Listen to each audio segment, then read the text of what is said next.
matemático, etc., beberam nas fontes da sabedoria egípcia. Os egípcios conquistaram a Etiópia e toda a Ásia Menor, penetraram na Índia, dominaram a Escítia, a Armênia e a Capadócia e estenderam sua civilização até o Cólquida, de onde fundaram colônias. Estenderam seu império desde o Ganges até o Danúbio, mas sofreram, por sua vez, a influência e o jugo dos etíopes, assírios, persas, gregos e, por último, dos romanos, que fizeram do Egito uma província. A Grécia aparece em um plano superior de progresso e de cultura, assimilando a seus próprios esforços os dos demais povos civilizados que a precederam no processo da história. Destaca-se entre eles por sua legislação, por suas instituições, pelo desenvolvimento e aperfeiçoamento das artes, a maior extensão de suas colônias e seus conhecimentos científicos e filosóficos. Foi um foco de luz que se irradiou para todas as direções e marcou, pode-se dizer, todas as veredas do conhecimento humano. O espírito desperta na Grécia para a vida artística ideal e começa a ter consciência de sua existência e de que nasceu para elevar-se a alturas infinitas. A concepção dinamogenética da vida e da história nela aparece, pela primeira vez, na dialética de Heráclito, e se eleva a uma concepção mais espiritualista na de Sócrates e seu discípulo Platão. Os elementos étnicos que compunham a Grécia eram diversos, uns semi-bárbaros e outros civilizados, e provinham de diferentes pontos. O selvático e o montanhês se confundiram com o ribeirinho de diferente origem, e o lavrador com o navegante e o mercador. Uniram-se por conquistas sucessivas aos pelasgos, autóctones, tribos procedentes dos altos vales de Épiros, e aos jônios, dórios e ólicos, vindos da Ásia Menor. Aí está o porquê de os povos helênicos, apesar de constituírem uma unidade na história, terem tido diversas características e desenvolvido tão diferentes atividades. A influência colonial do Egito e da Fenícia contribuiu enormemente para o seu desenvolvimento. Dos egípcios tomaram suas leis e sua religião. A eles devem o culto de Júpiter, Juno, Minerva, Ceres, Vênus, Vulcão, Netuno e Apolo, representações da força e do poder, da natureza feminina, da ciência, da agricultura, do fogo, da água, do amor e da arte, respectivamente. Dos fenícios adquiriram o alfabeto e o desenvolvimento da navegação, das artes e do comércio, e dos caldeus aprenderam a astronomia, mas superaram a todos, colocando-se na vanguarda da civilização. Os gregos estabeleceram colônias e feitorias em todo o Mediterrâneo e se estenderam pelo mar Egeu até penetrar no Helesponto e confundir-se com os povos do Mar Negro. A Grécia, como diz Rewai, teve um povo mais espalhado do que concentrado, e mais do que pela unidade econômica e geográfica. Sua civilização deve-se às instituições sociais e políticas, ao desenvolvimento de harmoniosa linguagem, à filosofia, ao aperfeiçoamento da arte e à sua religião. Foi um povo em que, pela primeira vez na história, aparece a luta de classes. A desigualdade econômica e social despertou os proletários e deu origem a conflitos entre ricos e pobres, prova de maior consciência de humanidade e maior desenvolvimento dos princípios do direito e da justiça. Essas lutas motivaram o aperfeiçoamento da legislação grega. Assim como Drácon, símbolo das leis ferozes, chamadas draconianas, representou o partido dos melhores. Solon e Licurgo foram os defensores dos pobres contra a escravidão a que os submetiam os ricos. O ciclo histórico que marca a civilização grega abarcou maior extensão no mundo antigo, maior progresso e cultura e uma concepção mais elevada do espírito humano em sua ascensão individual e social. Declinou sob o domínio dos macedônios e a Grécia terminou convertida em província romana. Um novo ciclo se abre na história. Roma impunha o cetro do mundo, reúne todos os centros civilizados conhecidos até então, em um grande império, que muda várias vezes sua estrutura política e estende suas conquistas até a Bretanha, a Gália e a Albânia, dilatando os horizontes do mundo antigo. Nasceu a vida civilizada, segundo se diz, das cinzas de Troia, quando Enéas e outros troianos, fugindo do incêndio e do extermínio, arribaram nas praias da Itália e fundaram uma colônia, sobre a qual haveria de levantar-se mais tarde, com o apoio de elementos diversos, a Senhora do Mundo. Nada isolado e descontínuo no processo de evolução humana. O movimento incessante da história se une em seus ciclos evolutivos, como nos acontecimentos sociais e nas relações com diferentes grupos étnicos, e o que no conceito vulgar parece término, no conceito dinamogenético é continuação, princípio renovado de uma civilização mais fecunda que leva em si os germens de novas e mais criativas civilizações. Os romanos não foram um povo isolado e sem conexão com outros povos. Tinham estreito parentesco com os pelasgos e os gregos, como os deuses de sua mitologia tinham seus correspondentes nos da mitologia grega. Em razão de seus diversos focos de civilização e de cultura, de indústria e de comércio próprios de cada povo, que carregavam um enorme caudal de riquezas em impostos e tributos e em sábias colaborações, Roma, a par de opulenta e soberana, foi a escola do cosmopolitismo e a que fez conceber o ideal da unidade humana. Roma não parecia uma só cidade, mas uma confederação de várias vilas, cada uma das quais se unia a outra confederação. Podia chamar-se Latina com os latinos, Sabina com os sabinos, Etrusca com os etruscos e Grega com os gregos. O romano tinha em todas as partes parentes e irmãos, pela língua, como pelo culto. A cidade que um dia haveria de ser a cidade eterna gozava igualmente de um privilégio positivo. Nela se encontravam mais raízes gregas do que em qualquer outro dialeto da Itália Central. O caráter da população romana, múltiplo pela linguagem, as tradições e as raízes, explica as instituições duplas que nela se desenvolvem, uma ao lado da outra. Para dominar o movimento de tão heterogêneo e vasto império, os romanos necessitaram de grandes exércitos, de ingentes recursos e de contínuas guerras, umas de conquista e outras de dominação. Eis porque a arte da guerra foi sua arte predileta. Os romanos cultivaram as letras, as artes plásticas e a eloquência, seguindo o exemplo e os ensinamentos dos gregos. A consciência cívica do cidadão se elevou com o advento da República e o direito romano foi um progresso para aqueles tempos. A escravatura teve, sob o Império Romano, seus mercados e comerciantes, mas também seus inimigos decididos. A figura de Espartaco é o símbolo da emancipação dos escravos. À medida que se avança no processo da história, nota-se a mudança que se vai operando na consciência dos homens até o ideal de justiça.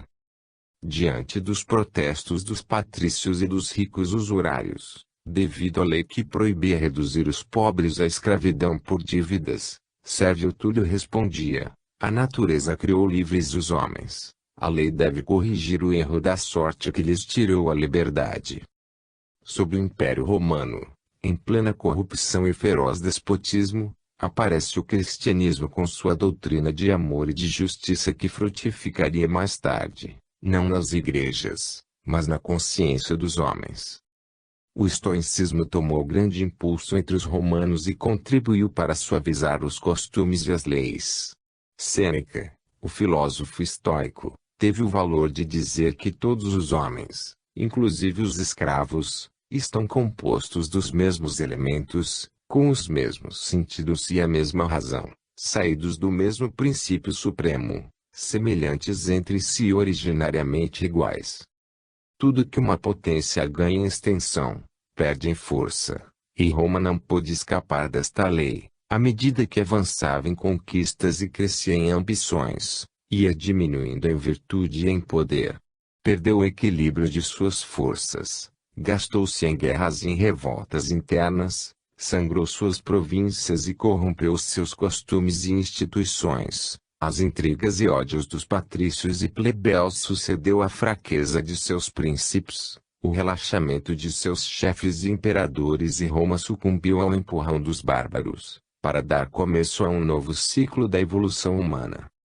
Uma nova era começa na história com o desaparecimento do velho Império Romano e a introdução de novos elementos étnicos, assim como pela influência da nova religião que acabou por ser aceita pelos germanos a exemplo de Constantino I. A civilização desenvolvida no Mediterrâneo e contornos estendeu os horizontes de seu mundo a outros países, onde outras raças e civilizações se movimentavam ao impulso de análogas necessidades e aspirações. Assim, de ciclo em ciclo, em seu movimento dinamo-genético, a humanidade avança na história e se estende em todas as direções, desenvolvendo diferentes atividades e transformando-se incessantemente. A ciência faz progressos consideráveis e se debate contra o obscurantismo das religiões, enquanto estas guerreiam entre si pelo domínio espiritual e temporal do mundo. Copérnico ensina a redondeza da Terra. Galileu, embora pondo sua vida sob perigo, prova a luz da ciência. Colombo confirma com o descobrimento da América e Magalhães, seguindo as pegadas e inspirações de Colombo, dá a confirmação final. Marco Polo penetra na Mongólia e na China, estuda suas leis e seus costumes e revela ao mundo as fantásticas riquezas e a profunda sabedoria do Oriente. Vasco da Gama cruza o Cabo da Boa Esperança e chega à Índia, deixando aberta uma nova via à navegação e ao comércio.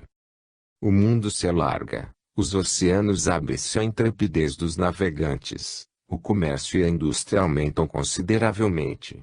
Novas cidades, novos centros manufatureiros, novas colônias e mercados, novos contatos e misturas raciais, novos focos de civilização e de cultura, novas conquistas e lutas e enfim, novos e mais dilatados campos de ação aparecem no cenário do mundo.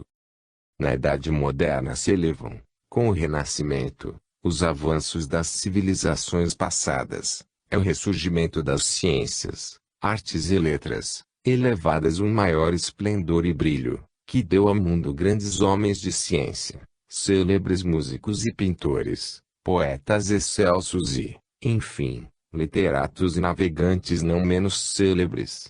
Jamais qualquer época até então assistiu a tão magnífico despertar do espírito humano. Depois da sombria Idade Média, aparecem as luzes desta nova civilização, apoiada nos grandes descobrimentos geográficos e astronômicos e no despertar da consciência religiosa, adormecida pelos erros e a prepotência de uma religião ensoberbecida por conquistas realizadas a sangue e fogo, não obstante ter triunfado pelo Evangelho, antes e depois das cruzadas. Foi esta a idade que viu prostrar-se o velho Galileu aos pés de frades ignorantes e inquisidores para retratar-se da verdade que sustentava, a que enviou a fogueira Giordano Bruno por sustentar princípios de justiça e de verdade. Foi a idade da reforma e da conquista da liberdade religiosa. Na Idade Moderna desperta o sentimento da unidade humana. O humanismo se aplica, então, a todo humano, isto é, a tudo que enobrece e eleva o homem, condensa tudo de mais nobre e belo que há na civilização greco-romana. A imprensa tipográfica multiplica o pensamento como o milagre dos pães e dos peixes e as luzes do pensamento se espargem pelo mundo e penetram nas classes inferiores. Seguem a esse progresso o invento da máquina a vapor. Papin e Watt iniciam a nova era da mecânica industrial. Com Stephenson, a locomotiva vence os velhos meios de locomoção e de transporte. Com Fulton, o navio a vapor cruza, rápido, os mares e facilita com vantagem o intercâmbio e a correspondência dos povos e nações. A técnica e a indústria se aperfeiçoam e mudam os meios e sistemas da produção e modificam, no tempo, as relações econômicas e sociais.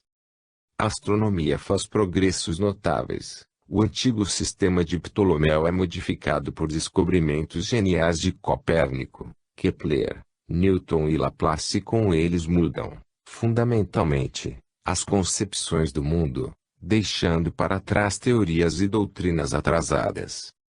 O século XVII e XVIII assinalam um novo ciclo no processo da história. A face política e etnográfica do mundo muda notavelmente.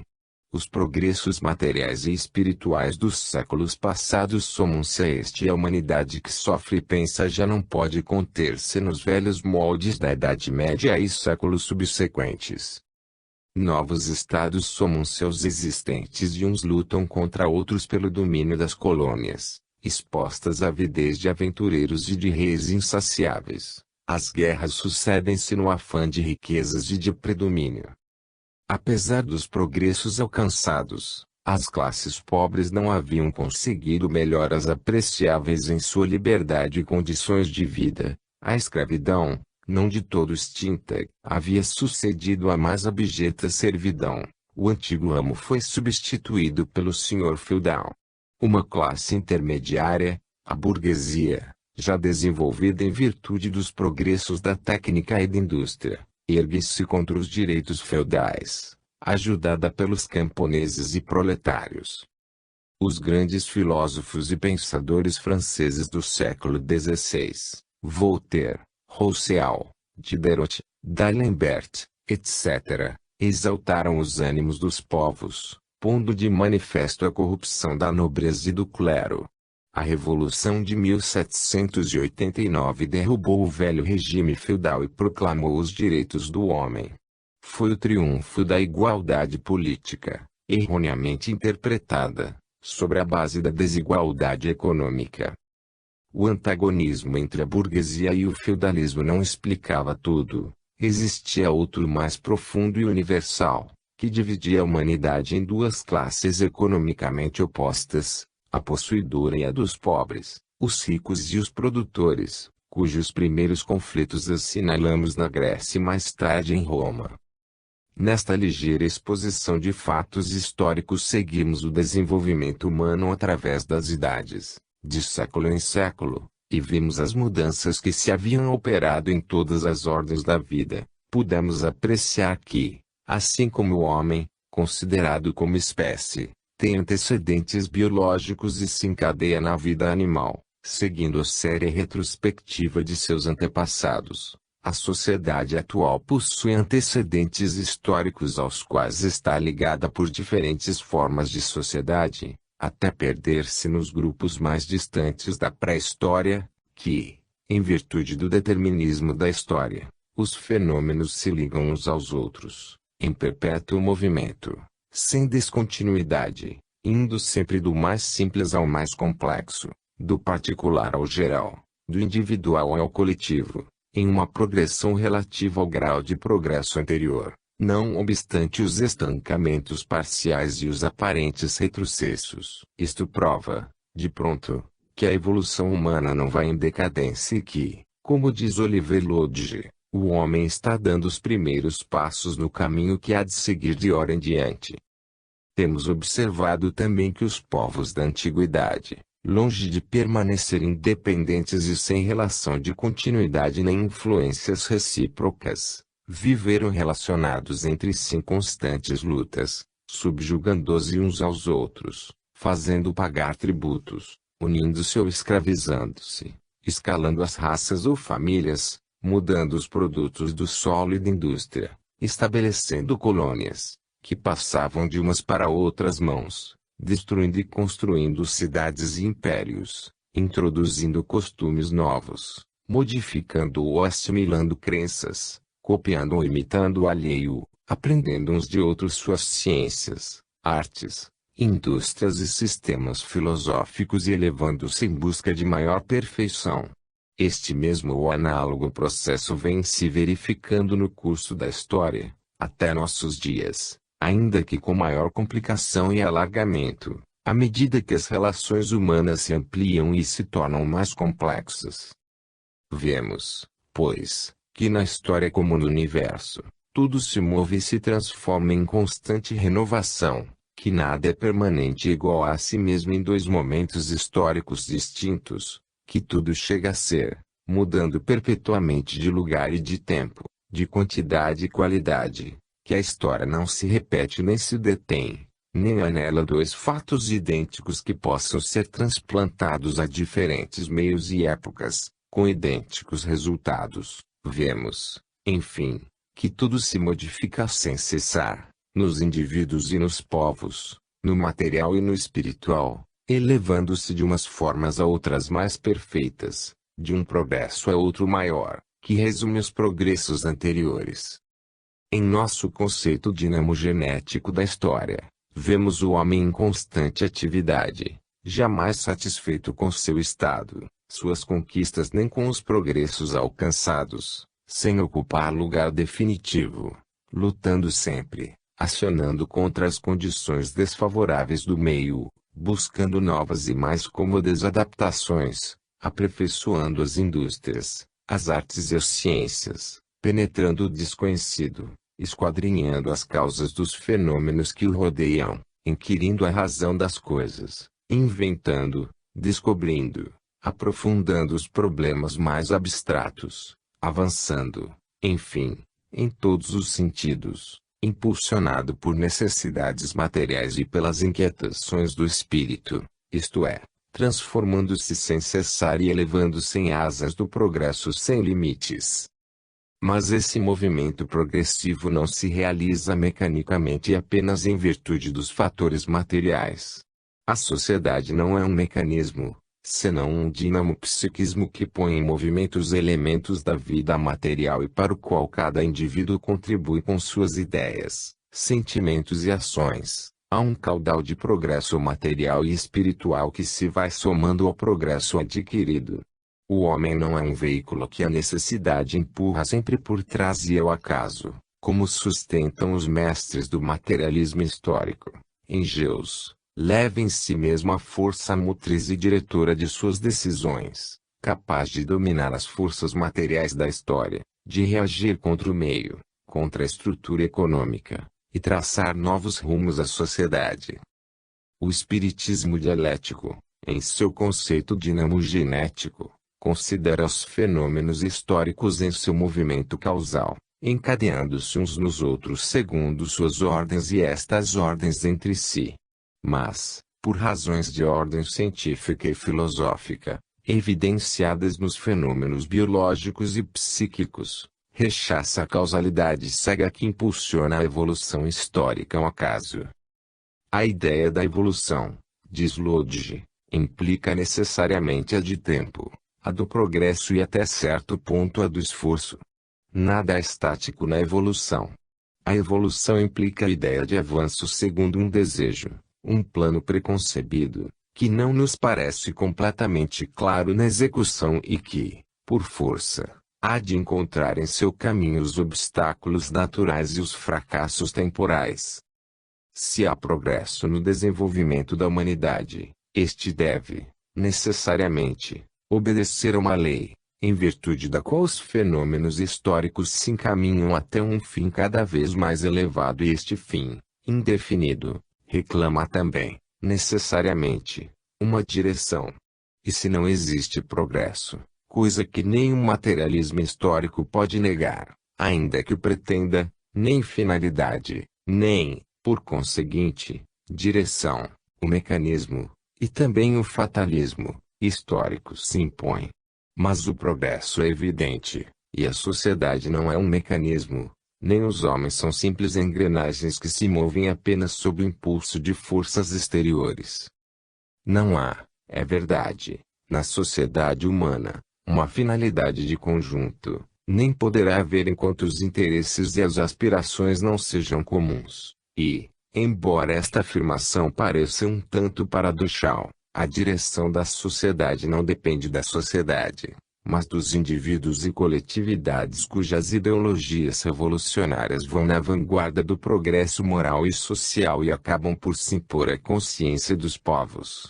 São as tendências particulares que, ao separar-se das tendências gerais e, portanto, conservadoras, traçam a direção à sociedade.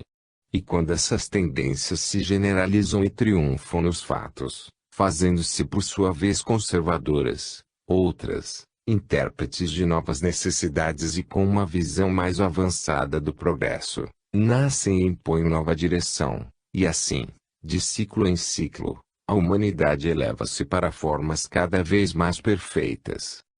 A lei de evolução, em todas as ordens da vida e da sociedade, consiste em ir do simples ao composto, do particular ao geral, do indivíduo ao social e não inverso. Na humanidade houve relações, enlaces, influências e determinismo, mas não houve coordenação de propósitos para um fim social comum, conscientemente deliberado. A visão desse fim é individual e, por afinidade ideológica, coletiva, e se deve aos indivíduos moral e intelectualmente mais capacitados, cuja acuidade leva-os além dos horizontes alcançados pela maioria. A humanidade não evolui senão pela lei dos opostos. Todo esforço necessita de uma resistência, que é o limite contrário necessário da ação e do progresso. Quando duas civilizações ou regimes sociais chocam-se entre si, triunfa um deles, este se apropria do outro e ambos se misturam e interpenetram e o resultado é outra civilização ou outro regime, diferente dos dois, que assinala um novo ciclo na história. Assim, por exemplo, nossa sociedade está constituída por duas classes antagônicas, que polarizam as classes intermediárias, na medida em que se intensifica a crise do sistema. Capitalistas e proletários lutam, os primeiros por conservar seus privilégios às expensas dos segundos, estes por emanciparem-se dos primeiros. Como a lei de evolução é a lei do progresso e como o capitalismo, em virtude de seu grande desenvolvimento, que já chega ao máximo, vai acumulando os elementos materiais e morais de sua própria destruição, triunfará inevitavelmente o proletariado. Mas esse triunfo não consistirá na sobrevivência e predomínio de uma classe sobre a outra, e sim no desaparecimento das classes, porque ao desaparecer o capitalismo, desaparece também o proletariado, e o regime resultante, o socialismo, não é um regime proletário, mas uma sociedade de produtores e de homens político e economicamente iguais. Aqui acontece como quando se misturam duas cores, o preto e o branco, por exemplo, o resultado não é um nem outro, mas a cor cinza, que os funde. Cada um dos ciclos em que se encadeia o processo da história resume os esforços e progressos dos ciclos anteriores e agrega, ao caudal dos séculos, seus próprios esforços e progressos. O processo histórico de cada civilização, o ciclo evolutivo, apresenta certa analogia de crescimento e decadência, mas não pode ser equiparável ou tomado como exemplo, nem sequer em seus detalhes ou fatos particulares para aplicá-lo aos diversos regimes de sociedade ou diferentes civilizações, porque se trata de épocas e estados de desenvolvimento diferentes. Estabeleçamos um exemplo entre o processo histórico da humanidade e o que segue a trajetória de uma espiral dilatando cada vez mais o raio de suas curvas e veremos que nenhuma delas, em sua totalidade nem em parte, é exatamente igual e que, assim, não podem ser transportadas umas ao lugar de outras sem alterar a ordem da evolução. E o mesmo acontece com os ciclos da evolução humana, estes diferem uns dos outros, em virtude de seu movimento dinamo-genético, da característica de cada época e do avanço que uns vão somando aos outros, conforme a lei de progresso.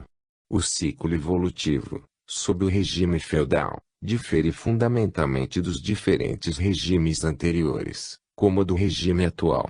Aplicar à sociedade socialista o mesmo critério que ao sistema capitalista, ou buscar exemplos neste para aplicá-los naquela, é o cúmulo da cegueira, própria dos espíritos atrasados. Se é certo que o socialismo nasce e se desenvolve no seio do capitalismo, como uma consequência necessária de seu sistema de produção e distribuição da riqueza social, com ele não guarda qualquer semelhança.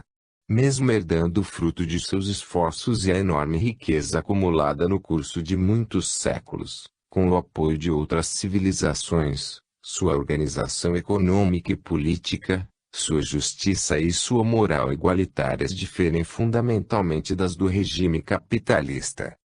Desenvolvemos até aqui o conceito dinamogenético da história de acordo com o espiritismo dialético e em concordância com o desenvolvimento dos fatos históricos, demonstrando que nada há de estático nem isolado na evolução humana, que tudo concorre para um fim de progresso e aperfeiçoamento, sem que nenhum fato nem forma de civilização passados possam ser aplicados ao presente e ao porvir, posto que a vida é renovação e transformação perpétuas.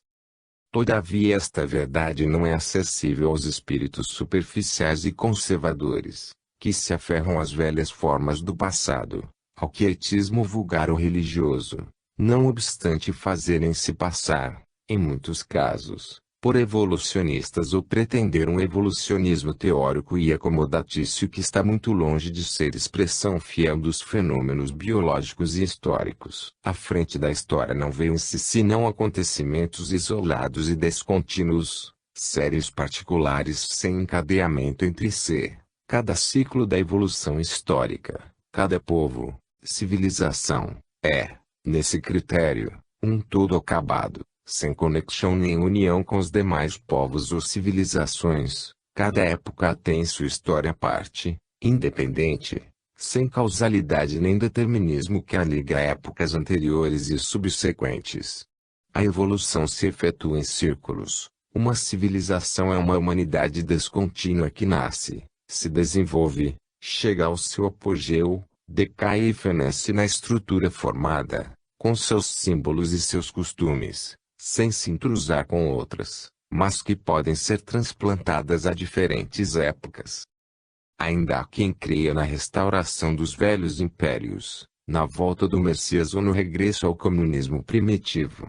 Frente aos problemas sociais, são conservadores e misoneístas, quando não pragmáticos da pior espécie, posto que buscam, nas formas e acontecimentos passados, aparentes analogias com os fatos ou instituições presentes, com o fim de reprimir todo esforço de renovação, de conter toda a tendência revolucionária que anule privilégios e garanta aos povos algum melhoramento econômico e social.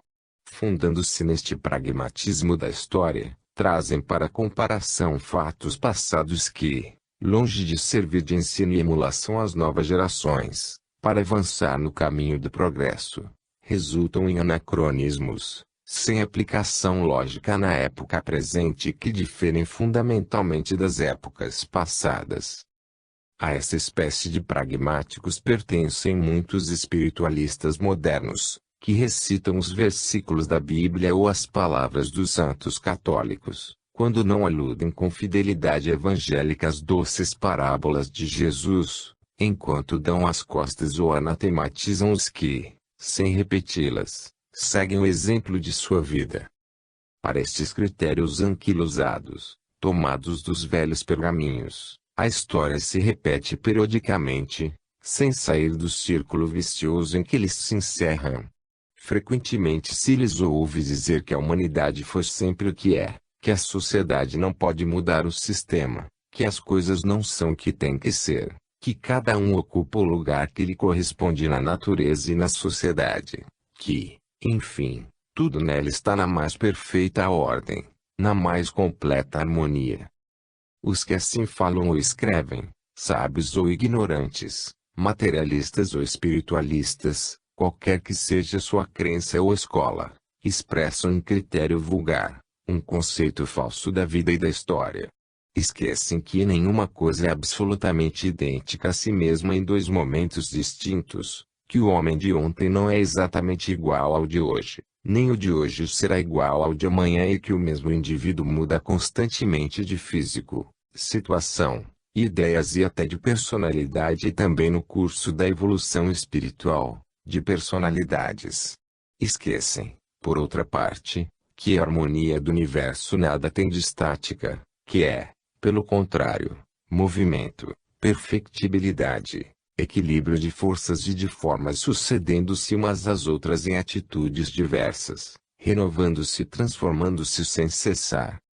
O universo, na quietude eterna, na inércia, sem atividade, sem impulsos, sem forças dinâmicas e diretrizes, não seria harmônico. A harmonia do céu está no movimento perpétuo dos astros, em suas atrações e repulsões, no encadeamento de seus sistemas, na proporção de suas distâncias, de seus pesos e volumes. A vida é harmonia porque é movimento, renovação e perfectibilidade. A harmonia social não existe senão no tempo, está se realizando.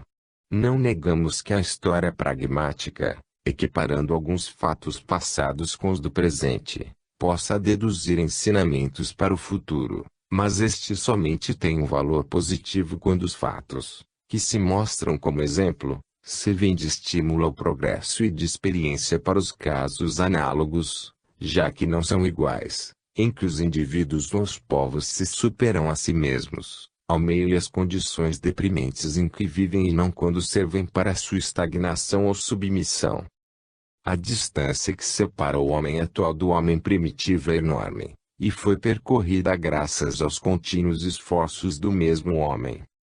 Muitos creem, ou pelo menos fazem supor com o seu conceito estático da evolução, que a humanidade chegou à madureza, que já não são possíveis novas transformações na estrutura social, novas modificações morfológicas e psíquicas na espécie humana, novas mudanças nas ideias e concepções do mundo, novos horizontes na ciência. Os egoístas e temerosos creem, como diz Lodge, que o melhor é resguardar-se nas posições adquiridas e põe-se ao abrigo de muralhas artificiais como em uma concha protetora. Ante tal atitude, cômoda e cética, pareceria que o mundo tivesse esgotado suas energias, que o homem já não fosse capaz de discorrer, de avançar, de abrir caminho em meio a correntes reacionárias e conservadoras que escoram o velho edifício social, que defendem a sangue e fogo os interesses criados, os anacronismos de toda a classe. Mas não é assim.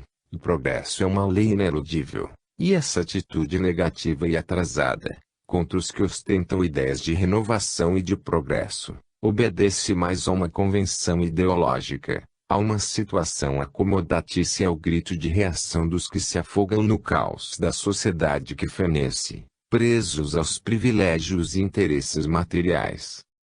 Em todos os campos de atividade, diz engenheiros o desejo de perfeição impõe deveres de luta e de sacrifício, e o que diz, ensina e faz, desperta a hostilidade dos quietistas.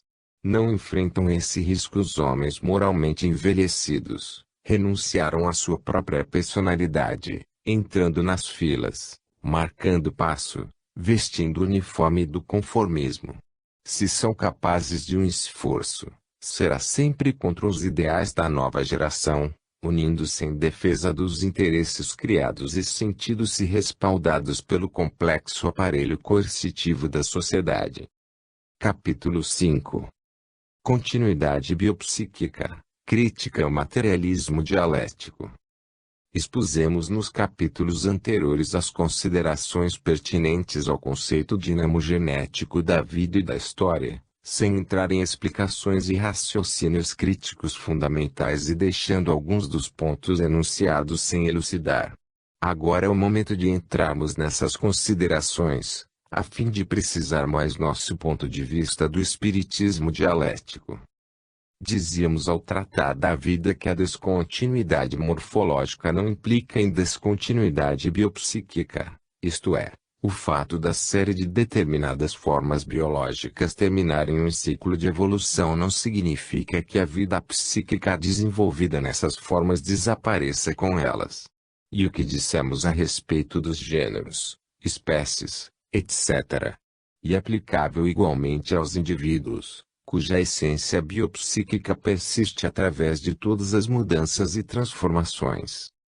O dinamopsiquismo, de conformidade com o meio natural e geográfico, trabalha as formas, as condições e dirige o processo de seu desenvolvimento, segundo convém à existência ao fim de cada ser, constrói e desenvolve os organismos de acordo com as leis que regem cada gênero, espécie, etc.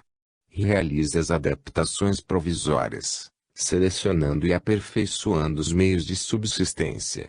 As formas passam, se metamorfoseam, se restauram ou desaparecem definitivamente, e a vida, que é psiquismo em sua essência, se manifesta por meio delas, sob diversos aspectos e diferentes graus de evolução e de aperfeiçoamento. Leibniz sustentava que a mônada, o elemento simples e material, que constitui a parte essencial de todo ser vivente, está dotada de appetition, isto é, de uma tendência, de um esforço para passar de uma percepção a outra, de um estado inferior a outro superior, sob a ação do espírito. Em todo ser vivente, e pelo fato de ser tal, há um elemento substancial psicodinâmico, que permanece essencialmente idêntico, apesar de sofrer modificações e estar sujeito à lei de evolução e de perfectibilidade. Só evolui, modifica-se e progride o que existe essencialmente na identidade de um ser através das formas biológicas, das personalidades e aquisições obtidas. A evolução não tem o poder de mudar a essencialidade das coisas, supõe, pelo contrário, uma causa essencial, sem a qual não se concebe qualquer desenvolvimento progressivo. O movimento e o tempo por si sós não criam o que não existe. Só evolui aquilo que possui existência potencial ou em desenvolvimento. Não se passa do não ser ao ser, nem da quantidade à qualidade, senão em virtude de uma existência e uma qualidade análogas anteriores, de uma causalidade substancial que as contém, as desenvolve e as modifica, tendo por base uma mesma lei, um mesmo princípio inalterável. O ser, dialeticamente considerado, é a manifestação da essência, que muda no não ser, no que será, mediante o chegar a ser ou devir. A essência é o que não muda, o invariável, o eterno, o que é imanente nas coisas e nos seres viventes, é o ser, o não ser e o chegar a ser, sempre idêntico a si mesmo, apesar de suas mudanças de forma, de quantidade e qualidade. Daí que o ser, a existência material das coisas, seja a manifestação cambiante e passageira da essência, como é na realidade a matéria. Apresenta-se aqui, como diz Hegel, o ser imediato das coisas, por assim dizer, como uma faixa sob a qual se oculta a essência. Ademais, acrescenta traço, quando se diz que todas as coisas têm uma essência, entende-se que não são verdadeiramente tais como se mostram sob sua forma imediata. E não se tem esta realidade das coisas indo simplesmente de uma qualidade a outra e de uma qualidade à quantidade reciprocamente, mas descobrindo nelas um elemento permanente, e este elemento é a essência. Este elemento essencial do ponto de vista biológico é o que perdura através de todas as transformações e metamorfoses dos seres e o que as rege e encaminha até formas superiores, porque leva em si todas as potencialidades necessárias de seu desenvolvimento e aperfeiçoamento. A larva difere anatômica e fisiologicamente do inseto perfeitamente desenvolvido, mas o inseto provém da larva e, cada vez que se repete a metamorfose, esta se efetua de maneira idêntica, prova que por meio destas transformações, não só existe um encadeamento de causas e efeitos, um puro fenomenismo, como também uma causa essencial, um dinamismo psíquico, contínuo, que as dirige de acordo com um plano consciente ou inconscientemente idealizado, sem o qual não poderia repetir-se o mesmo fenômeno. Por meio das mudanças subsiste a lei, como dizia Sócrates, completando a dialética de Heráclito, e por meio dos fenômenos, existe a essência ou a sua causa essencial. Não se pode conceber qualquer transformação ou mudança morfológica fundamental sem uma causa essencial persistente, sem continuidade biopsíquica, sem um elemento organizador e diretor que leve em si mesmo, potencialmente, as possibilidades de suas futuras metamorfoses. Como, pergunta o Dr. Gelei, o réptil, antepassado da ave, teria podido adaptar-se a um meio que não era, nem poderia ser o seu, senão depois de passar da forma réptil forma pássaro? Sem dúvida que tal mudança não podia efetuar-se em virtude da necessidade, porque o réptil não tinha necessidade de voar nem por acaso, porque o acaso não pôde fazer o milagre de transformar um réptil em ave, nem muito menos porque a matéria tivesse desejos de criar asas e voar. Este fato reclama uma causa essencial, um poder psicodinâmico que opere de acordo com o fim, uma continuidade biopsíquica que condicione o organismo, ainda que a força de ensaios e tentativas, a nova forma de vida.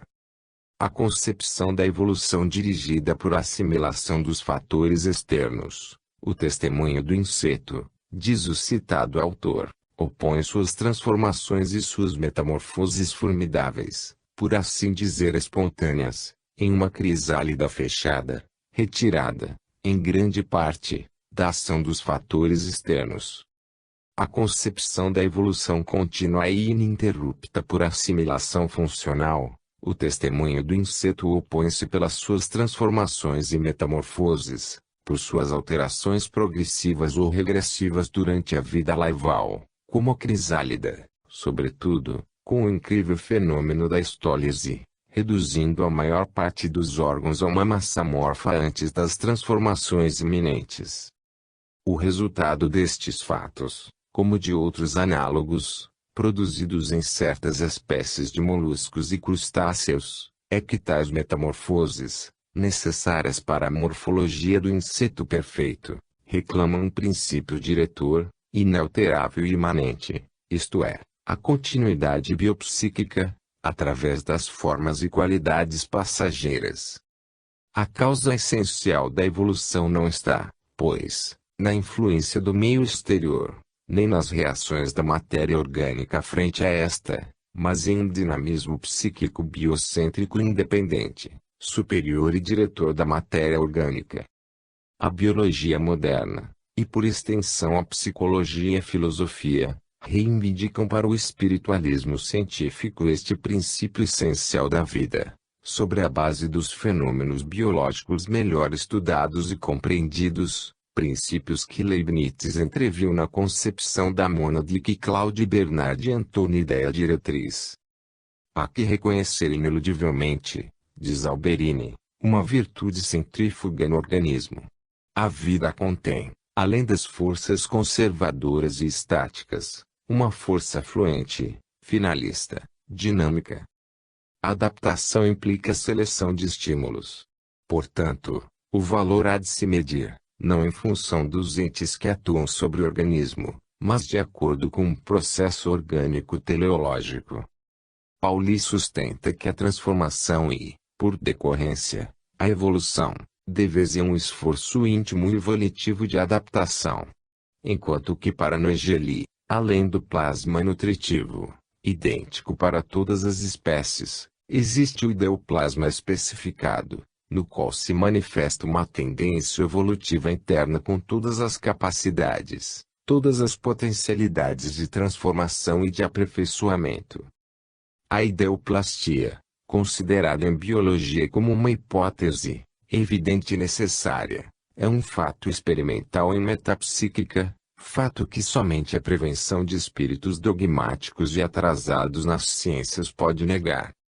Não nos referimos aqui à ideoplastia no sentido da objetivação das formas do pensamento, como são as de objetivos sem vida ou imagens fortemente pensadas. Falamos da materialização ou ectoplasmia no sentido espírita. Com efeito, estes fenômenos ectoplasmáticos têm sido observados milhares de vezes por sábios eminentes, desde sua gênese até seu completo desenvolvimento, nas formas ou seres completos, como também em membros incompletos ou partes do organismo.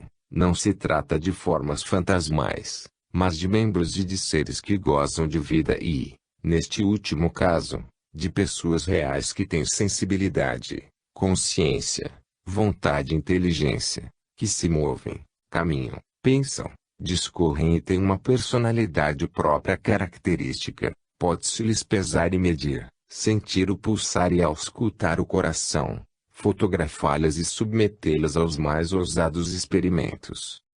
Diante deste fato formidável, desconcertante e incômodo, onde tantos em que se apoia o espiritismo, não se pode negar, sem negar arbitrariamente o fato mesmo, A existência de um poder ideoplástico, de um princípio psicodinâmico organizador e diretor que, extraindo o ectoplasma do corpo do médium, constitui seu organismo somático.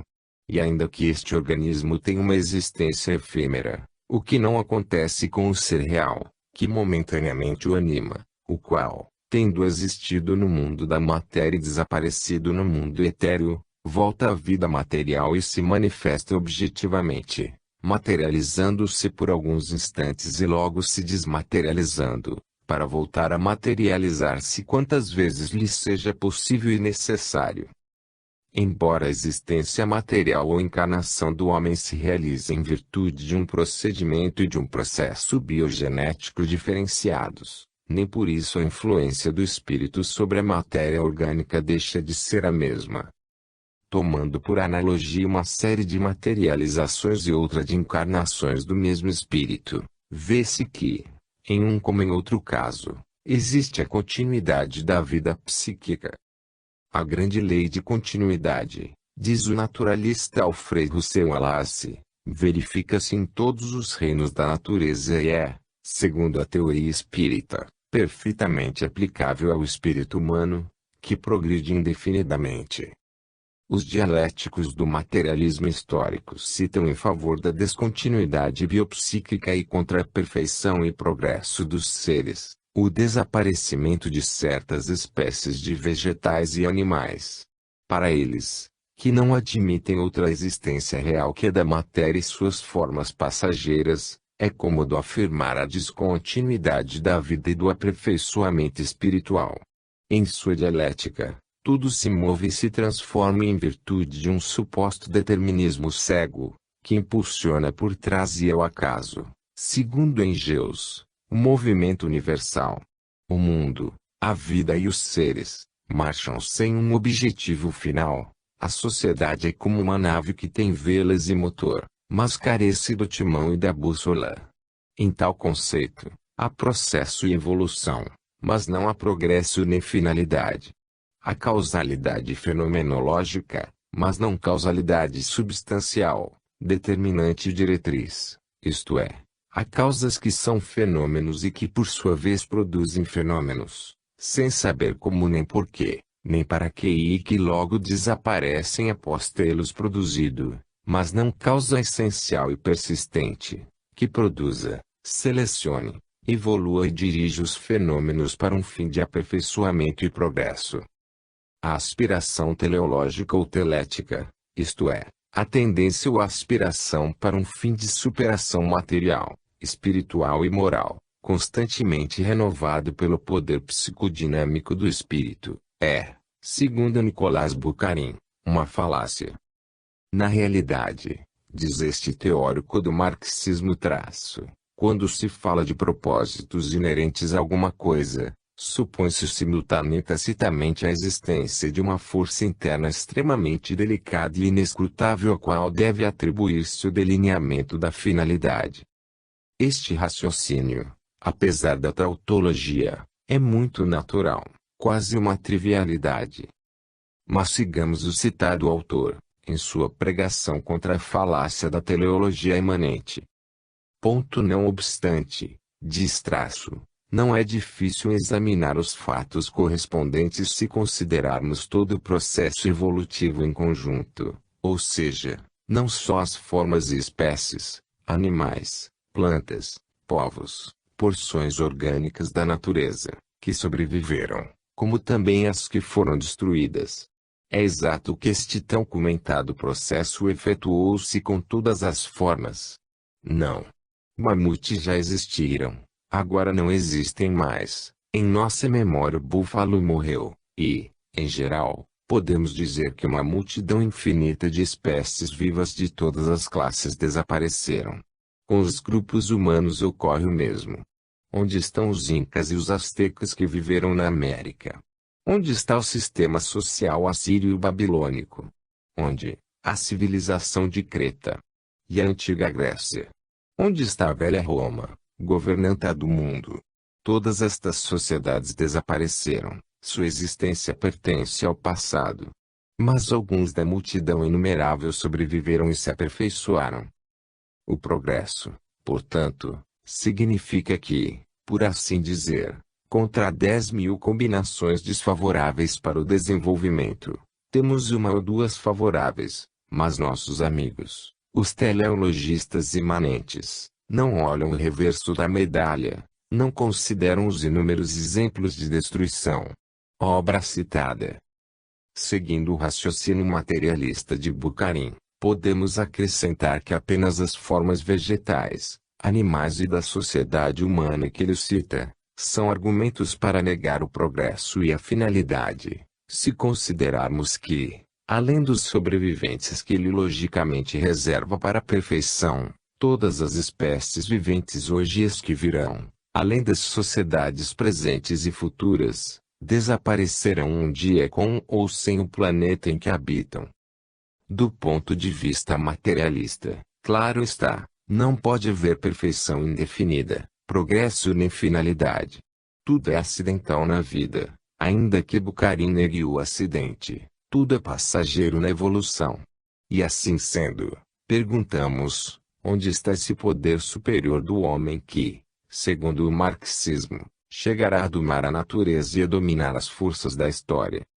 Quando pensamos que se inventou uma dialética superior para ensinar-nos que a matéria cega, a força de dar voltas e indo ao acaso tirou inteligência de sua cegueira, consciência de sua inconsciência absoluta, vontade de sua inércia e que, tendo existido de toda a sua eternidade passada, sem pensamento, sem sentimento e sem ideias, um dia se organiza sem saber como nem porquê, nem para quê, e se faz pensadora, idealista, materialista, espiritualista, deísta e ateia, socialista e burguesa, filosofia e forma hipóteses para explicar-se a si mesma, para saber se existe porque existe, se estuda, se afirma e se nega, se analisa e conclui afirmando com o materialismo histórico que o que há de mais excelso, de maior, mais perfeito e mais belo, o espírito humano com suas potencialidades, com sua finalidade, seu progresso indefinido e sua aspiração de perfectibilidade e traço, é uma mentira, uma ilusão, o terrível pesadelo produzido por uma combinação de reflexos no cérebro material, que todas as ânsias, inquietações espirituais, o desejo de superação moral e intelectual, os anseios de justiça, de bondade e de beleza, se fundiram um dia e para sempre no não ser, no nada, quando a Terra tenha chegado ao ocaso de sua existência ou o acaso deixe de combinar a vida e a inteligência com elementos químicos quiméricos. Quando pensamos em tudo isto, nos perguntamos se semelhante doutrina pode ser um incentivo para a vida. E para isto necessitávamos de uma dialética que abrigue a pretensão de ter sido posta com a cabeça para cima em oposição ao idealismo hegeliano. Proteste-se quanto se queira, mas os que qualificam o materialismo histórico de fatalista, em certo sentido, têm razões de sobra. Em filosofia há uma verdadeira desgraça ainda que em sociologia conhecida, por acaso, com as justas aspirações do proletariado. Bukharin não tinha necessidade de perguntar o que aconteceu com as espécies e civilizações passadas para negar a finalidade e a continuidade do progresso. Bastava-lhe, para suas finalidades materialistas, deixar assentado que todos os seres e instituições desaparecem. Com isto não teria, tampouco, destruído a tese finalista e progressista sustentada pelo Espiritismo.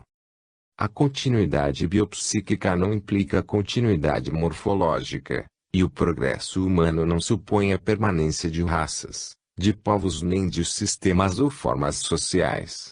As formas passam e desaparecem, a vida psíquica permanece essencialmente a mesma. É ela que se aperfeiçoa e progride da perfeição e progresso relativo às formas que cria e desenvolve, e quando estas chegam ao máximo de seu desenvolvimento, desaparecem ou se fundem em outras, sob a ação psicodinâmica do ser vivente que as trabalha para a realização de um fim específico ou que transcende o limite da espécie.